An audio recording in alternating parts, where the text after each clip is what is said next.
Sampurasun Barai Cakra. Sebelum dongengnya dimulai, jangan lupa subscribe, tekan tombol lonceng, terus ditunggu juga nih like dan komen ya.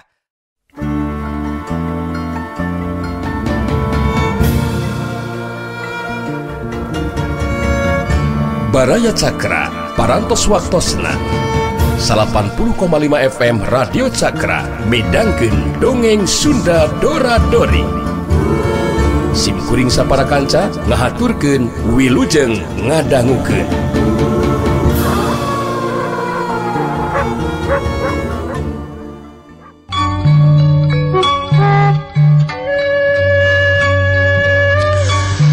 Baraya Cakra, ayeuna urang caturkeun si Gobang anu kakara turun ti gedongna Tuan Kawasa. Gidig manehna kaluar ti pakarangan. Dangong bocokok jago gidigna pinuh kawani perbawa si samber nyawa. Gobang tuturunan anu ngagaplek lebah cangkengna. Pakaianana sing saulah sideung.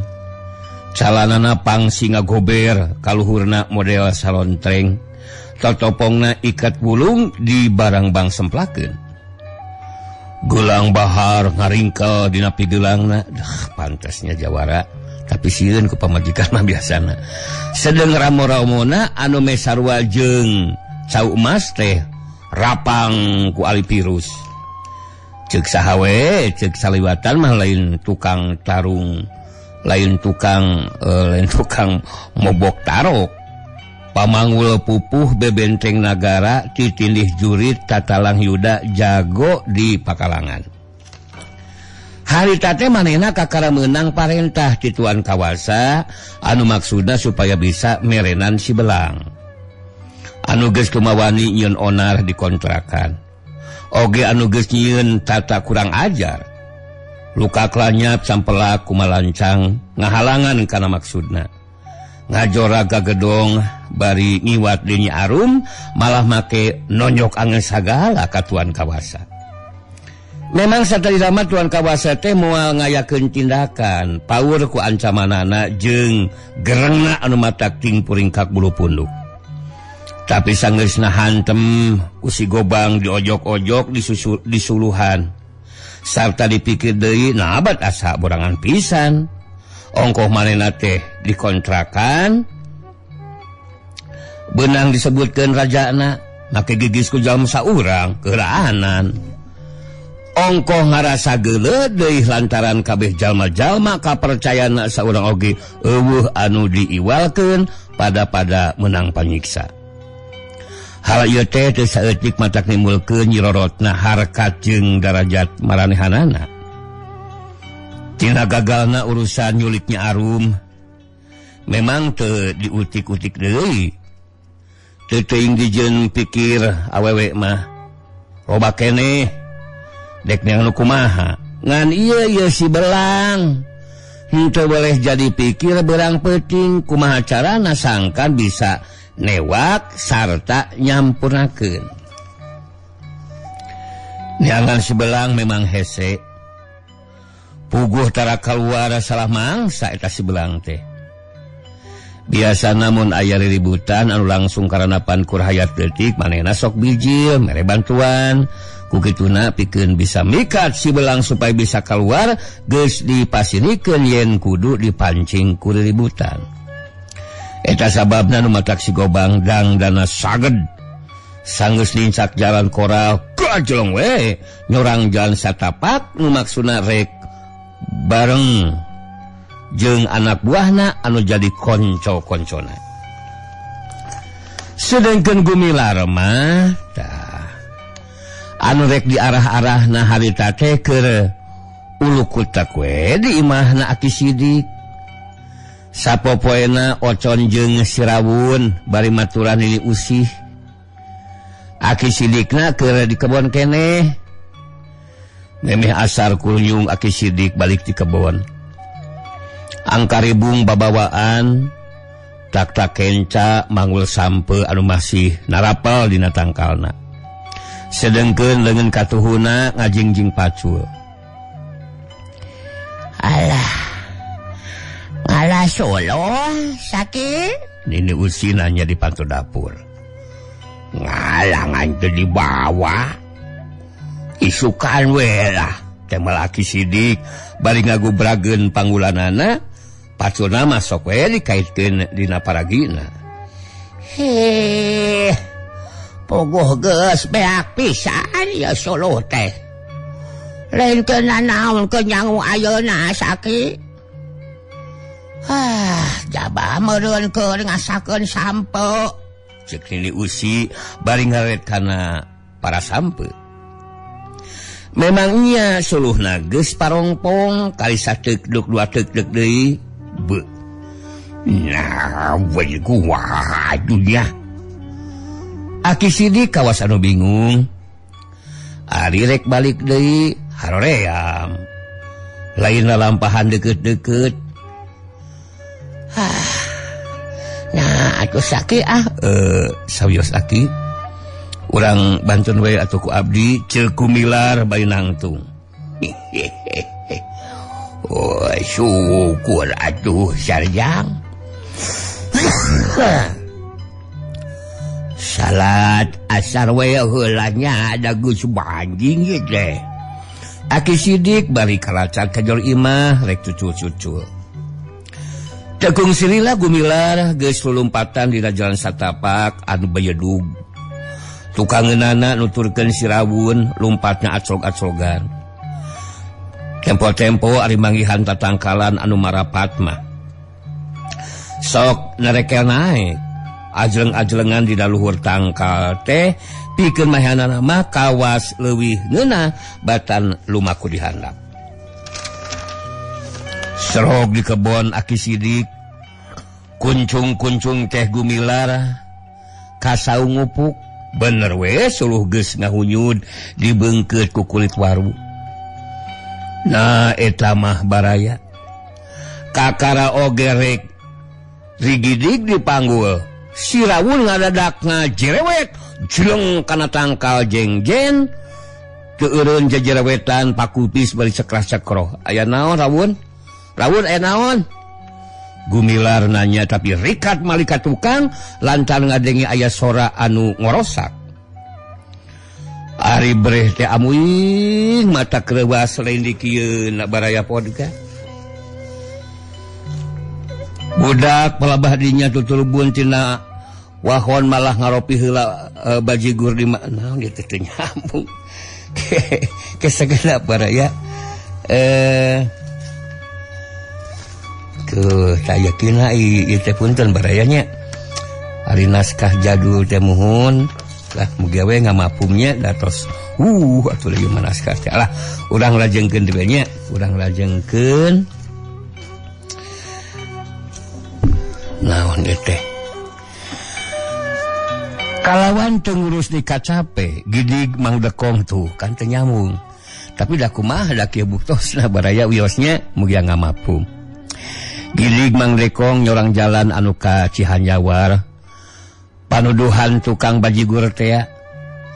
Ngan hanya ka manehna teu bisa kebat nepi ka Cipari geus teu bisa nurikeun lumakuna lantaran sukuna bareuh buka keng. Kapaksa di dinya manehna eureun jadi samad ku mama ajengan Basri nyaeta kagungan pasantren Cipari. Manehna diubar aber ku mama ajengan nepi ka cageurna.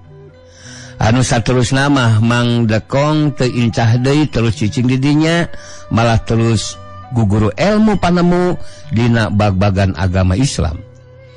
Jadi santri anu pangkolotna di antara babaturanana.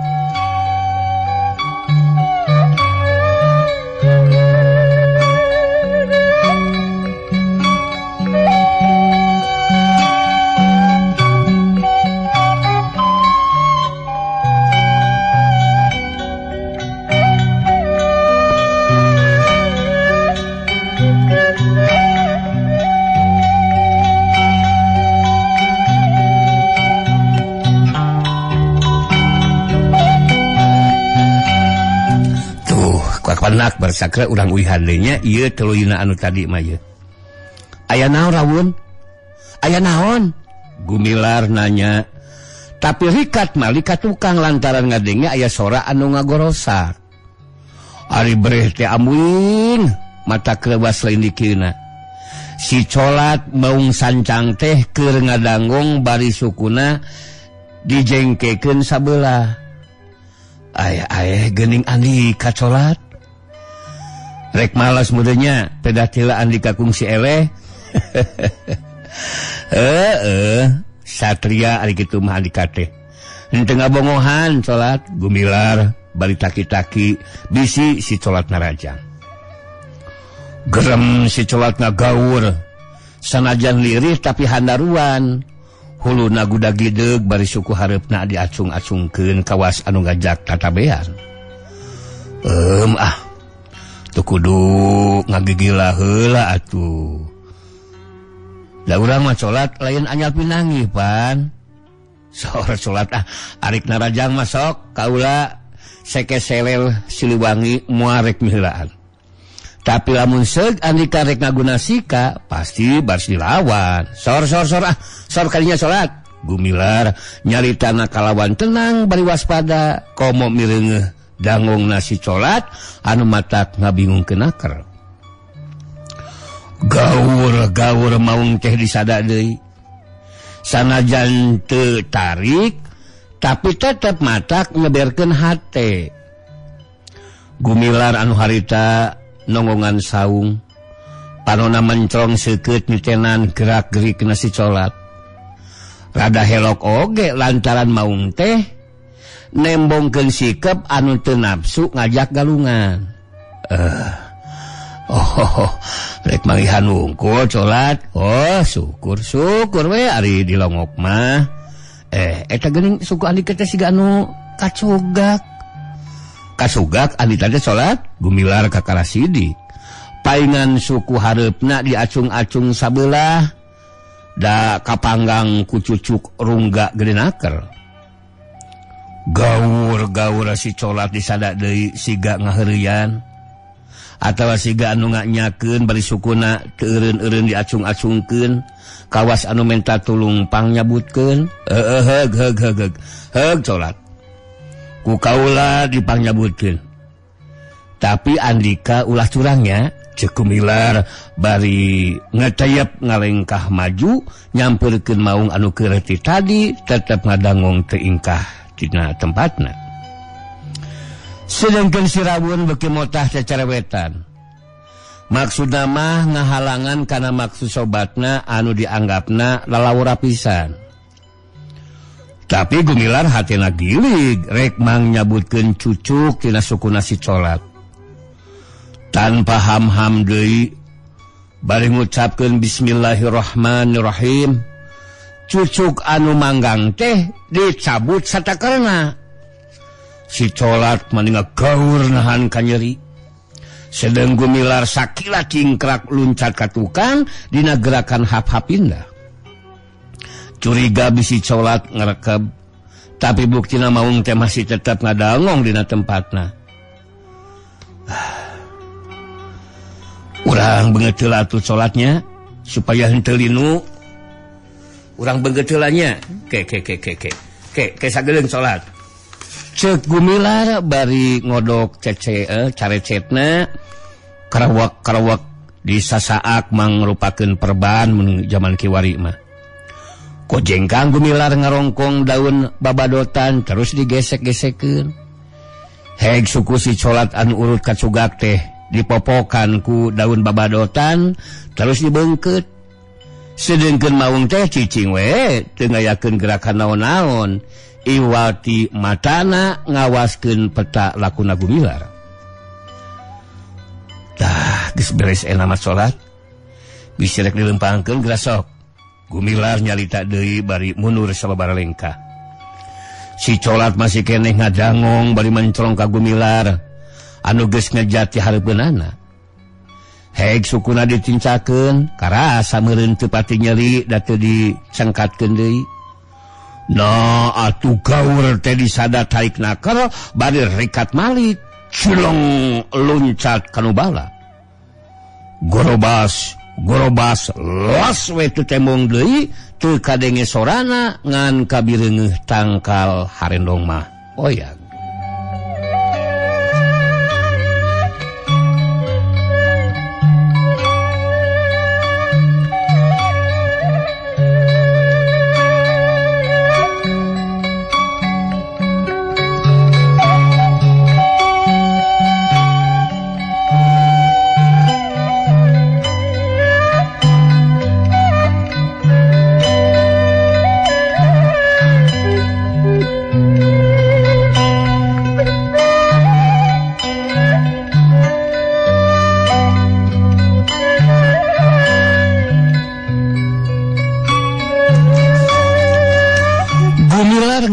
Narik napas Malik yang hareup ka monyetna pok nyarita selamat geuning rawun hayu urang balik bisi kabur-burit regayeng suluh teh dipanggul hampangeuna keur puguh suluh regang gararing leos ini tidinya dituturkeun ku si rawun anu sungutna henteu reureuh cekrah-cekro atawa nguk-ngukan.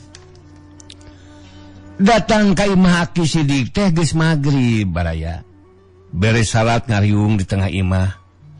Nini usi kakara prak nyangu da suhna oge kakara datang. Ngan sampeu mah diheulakeun di kulub. Bari ngopi teh disambil ngobrol. Tapi perkara tas nulungan si coklat mah ku Gumilar sama sakali teu didongengkeun. Bada Isa Gumilar kakara balik ti imah aki sidik. Si rawun nu harita milu dituntun ku leungeun kenca lantaran tincakeun teh poek. Heukeul mah bulan cacan bijil katurug-turug harieun ku tatangkalan.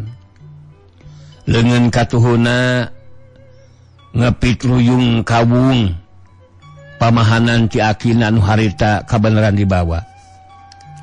Beak lembur jog anjog ka jalan koral anu minangka wates kontrak. Mentas jalan jeleng ka kebon karet maksudna rek motong kompas supaya deukeut. Kakara oge meureun meunang sapuh lengkah mah nincak jalan koral anu ngabulungbung ka pabrik. Manehna ngadenge sora anu jajerewetan anu jolna ti pelebah bedeng-bedeng pamatuhan tukang-tukang sadap teh. Reg maneh ngaraneg ngadedengekeun. Sidik tidinya jolna geus kitu mah maneh balik deui celung ngambah jalan simpangan. Pamikirna geus moal salah deui, pasti ieu teh ditimbulkeun ku lakuna si Gobang sabatur-baturna. Teregos anu sailana dibabawa diselapkeun dina cangkeng sarta buni katutupan ku baju kampretna. Harita bus dipake sedang baju kampretna dibuka sina dibawa ku si rawun. Breh we ayeuna mah Gumilar teh jadi si belang sancang. Kaceleng manehna mah pae jujukutan sisi jalan supaya ulah pereus teuing kana suku. Bedeng-bedeng geus tembong kasangan ku hibarna cahaya bulan. Anu kakara bijil sarta breh deui katempo di hiji palataran aya hiji awewe keur di garenyang ku ti lalaki. Anu sabehan oge geus kateguh yen eta teh konco-koncona si Gobang keur ngarereang hiji awewe tukang nyadap geutah.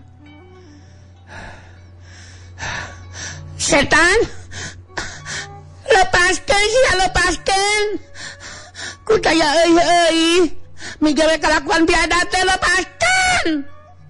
Hah? Lepaskeun hei.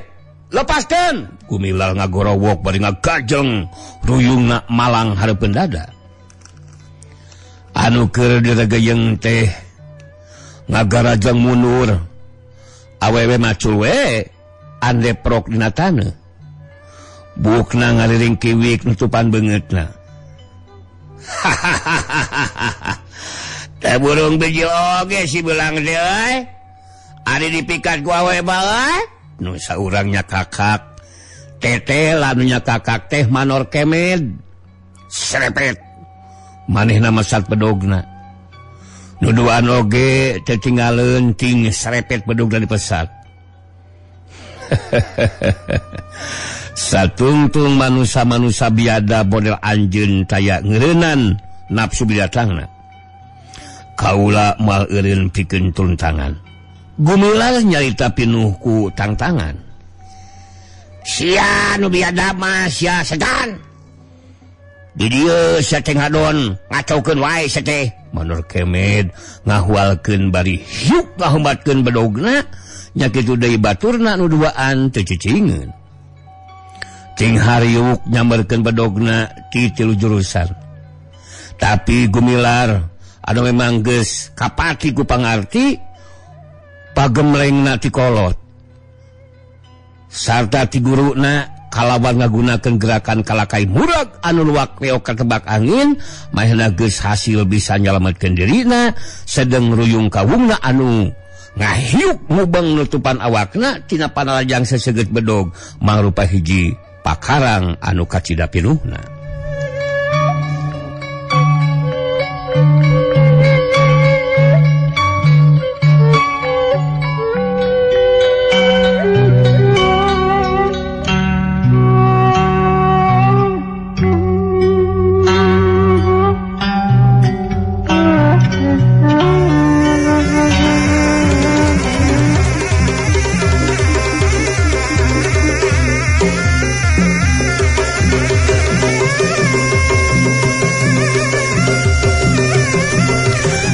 Bedog teh trongtrang kababukan kruyung kawung anu dipake nahan ku takisan ulin kari. Hiu bedog Manor Kemed geus hasil nerobos tina panaki kruyung kawung. Gumilar awas manehna ngagilekeun sirahna lantaran rek dibabad beheungna. Bari ngejat salengkah leungeun kencana ngetig pigelang anu keur nyekel bedog. Hiuk deui bedog si Bandi cebelah katuhu rasakeun di sakulajar. Gumilar rikat rek ngakila ka kenca tapi ngadadak bedog si Kuje nyerepet cebelah kenca rasakeun sablog. Gumilar rikat ngarobah gerakanana. Lap kahanap dina gerakan londok malih warni. Ruyungna nu harita geus hasil nakis bedog ayeuna nyerepet kahanap. Ngababuk suku si Bandi. Atuh harita si Bandi ngakuak lantaran bincurangna dihakan ruyung. Cilung adil. Nyari goblok.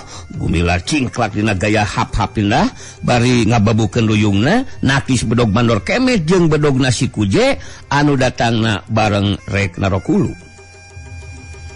Bareng jeung eta Gumilar sakilat luncat ka hareup. Ngeusian nolongkrang antara Manor Kemed jeung si Kuje bari leungeun kencana meupeuh beheung Manor Kemed sedengkeun ruyungna ninggang hulu si Kuje. Anjing. Nyari goblok. Anu akhirna bari pating gararo Manor Kemed anjing jehe mencetan beheungna anu asa pegat sedengkeun si Kuje ngarempeyek bari nukupan huluna asa bejad we.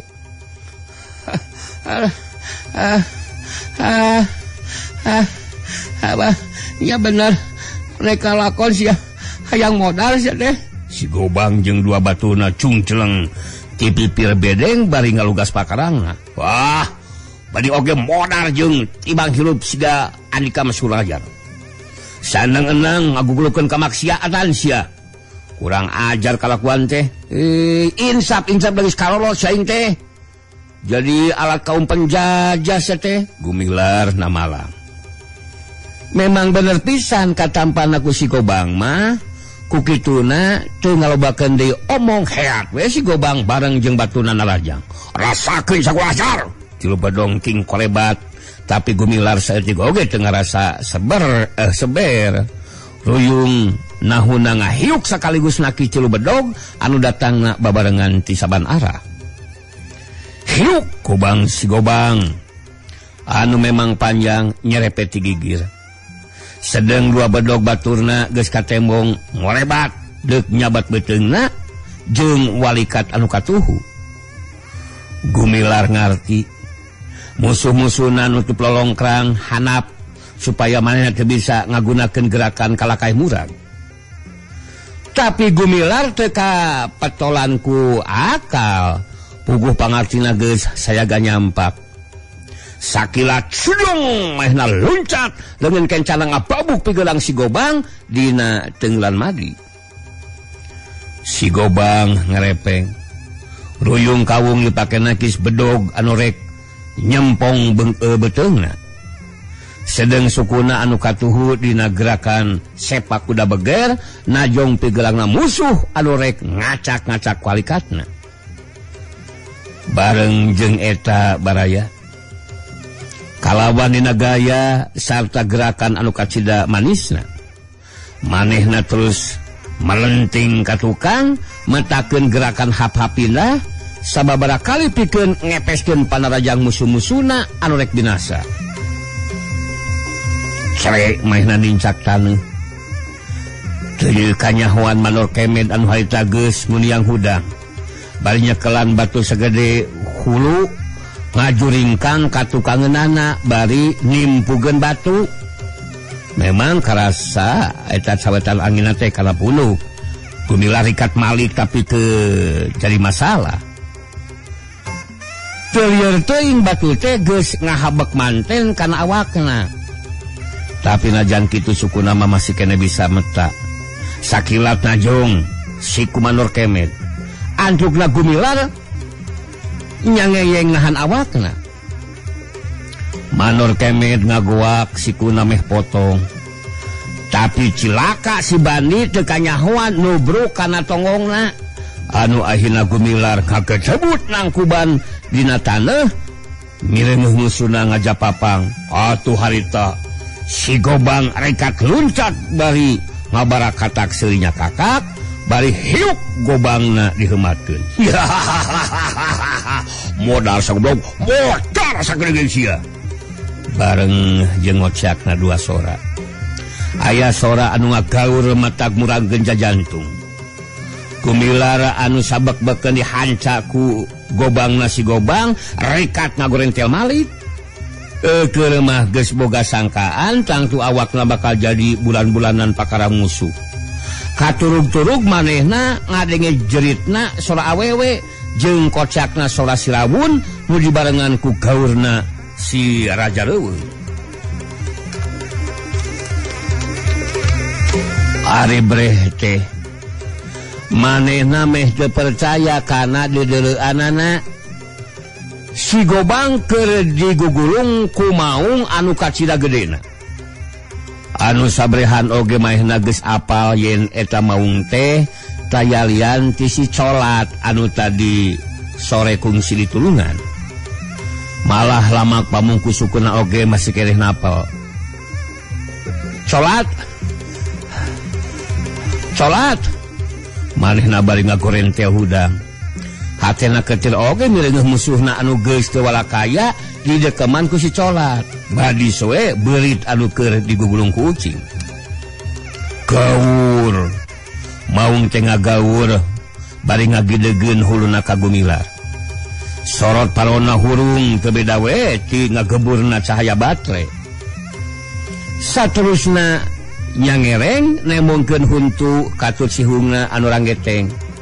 Sedeng kuku-kukuna masih keneh nyeblok dina dadana si Gobang. Anu kayaan dirina geus teu ingat dina naon. Barang dirontok oge pangacianana geus kabur.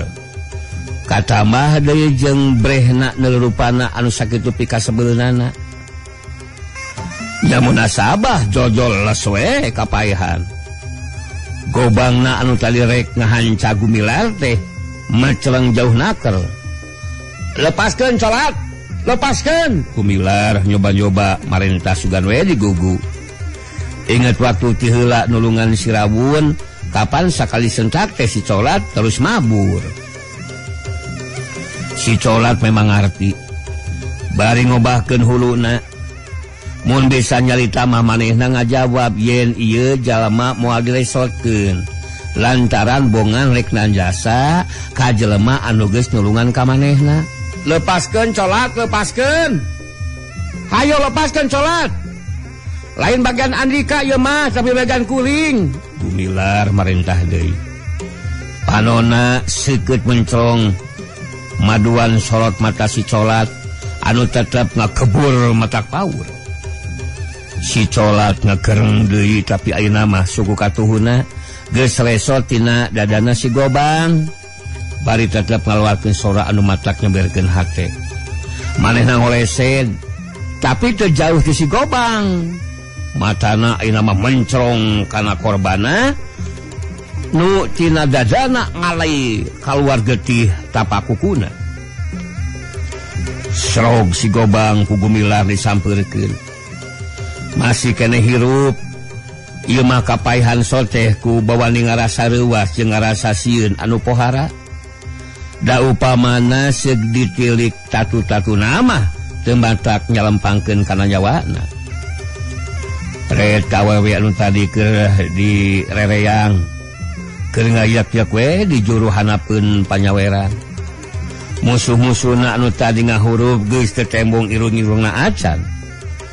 Tadi oge barang ngadenge gaurna si Colat sarta mireungeuh juntiringna kabeh kalaburnya lametkeun diri. Si Gobang mah culwe pada ninggalkeun. Let deui Gumilar ka Sirawun keur campengko we di nadahan kai.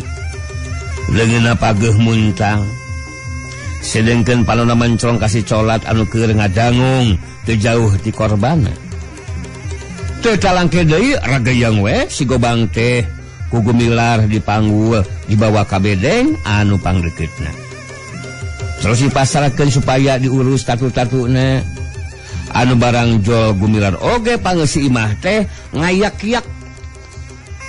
Eueuh anu teu kasima neuleuh hiji jelema anu boh teregosna, boh bajuna coleleng tina kulit maung, bari mangul si Gobang anu tacan keneh inget tina kapaihanana.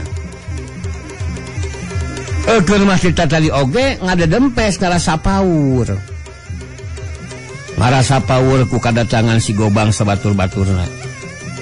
Kacambah ngadenge gaurna si Colat anu lain sakali dua kali ngaganggu ka pangeussi bedeng. Atuh kasih belang sanajan geus ngadenge beja teh. Ngadenge beja yen ieu teh anu geus kakoncara purah tutulung kasing sawae anu katarajang bahaya. Tapi ari ningali buktina mah kakara pisan ayeuna teu wudu mata kukurayeun.